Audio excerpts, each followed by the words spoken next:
Hello प्यारे बच्चों, कैसे हैं सब। Welcome back to our English channel English angle of Pranay. चलिए प्यारे बच्चों, आज आपको एक ऐसा वर्ड बताते हैं, एक ऐसी फ्रेज बताते हैं जो आपको देखने में कुछ और लगेगी और होगी वो एक्चुअल में कुछ और।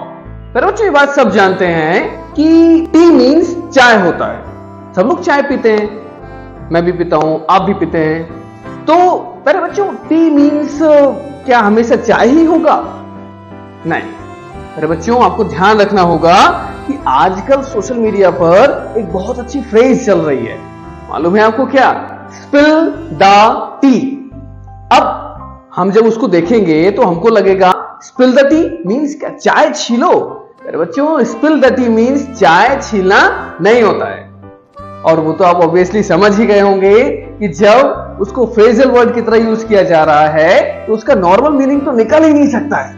हाँ, चूंकि आप इंग्लिश एंगल ऑफ प्रणय के सदस्य हैं तो आप लोग इतना तो अब समझ जाते हैं। तो प्यारे बच्चों, स्पिल द टी मीन्स होता क्या है फिर?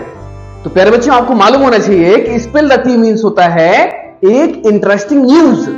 यहां प्यारे बच्चों, या तो कोई एक इंटरेस्टिंग न्यूज या फिर उसका यूज हम कर सकते हैं शेयर गॉसिप के रूप में। गॉसिप मीन्स बातचीत जो हम करते हैं उसके रूप में हम उसका यूज कर सकते हैं। फॉर एग्जाम्पल प्यारे बच्चों, हम देख सकते हैं कि आप मान लीजिए किसी फंक्शन में गए और वहां पर कोई बातचीत हो गई या कुछ ऐसा हो गया, अनएक्सपेक्टेड मोमेंट आ गया, मीन्स कोई मैटर हो गया। तो प्यारे बच्चों, मान लीजिए आज आप अपने दोस्त से उस बात की चर्चा कर रहे हैं, तो उसे प्यारे बच्चों हम ऐसे बोल सकते हैं, hey you remember the drama at the function last night, spill the tea. Means जो फंक्शन में जो ड्रामा हुआ था, जो मैटर हुआ था, उसके बारे में मुझे इंटरेस्टिंग न्यूज बताओ। तो प्यारे बच्चों, आपको समझ में आया? एक सेंटेंस मैं आपको देता हूं, वो आप करके बताइएगा। तुम्हें उसकी पिछले बर्थडे पार्टी याद है? जरा बताना, इसे कमेंट सेक्शन में जरूर लिखिएगा। तो मेरे बच्चों, इसी तरह के और अमेजिंग फैक्ट जानने के लिए जुड़े रहिए इंग्लिश एंगल ऑफ प्रणय के साथ।